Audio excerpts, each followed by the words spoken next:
Премиерот Мицкоски очекува дека на седницата на Европскиот парламент, која ќе се одржи во вторник и на која треба да биде усвоен извештајот за Македонија на Томас Вајц, ќе се прати порака за македонскиот идентитет и јазик.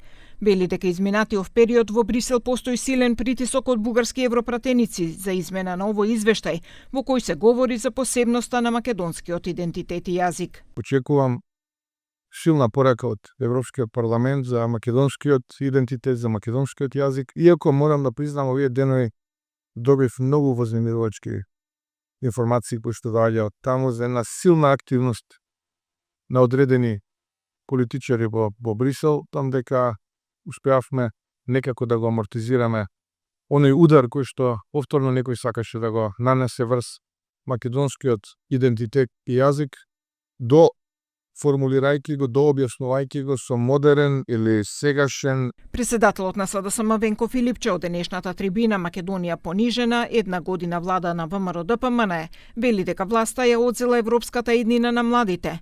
Ова е лажна заложба на оваа влада, а македонскиот идентитет и јазик е утврден во Европската унија од владата предводена од СДСМ, рече Филипче. Истината е дека така наречените обиди на владата да е подобра нашата преговарачка позиција се само една голема лага.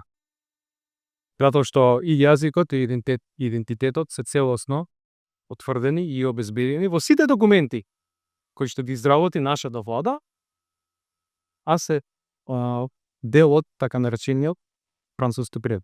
Комитетот за надворешни работи на Европарламентот на 4 јуни го одложи гласањето за извештајот на Томас Вајц за напредокот на Македонија за членство во Европската унија и е презакажано за 24 овој месец, односно во вторник.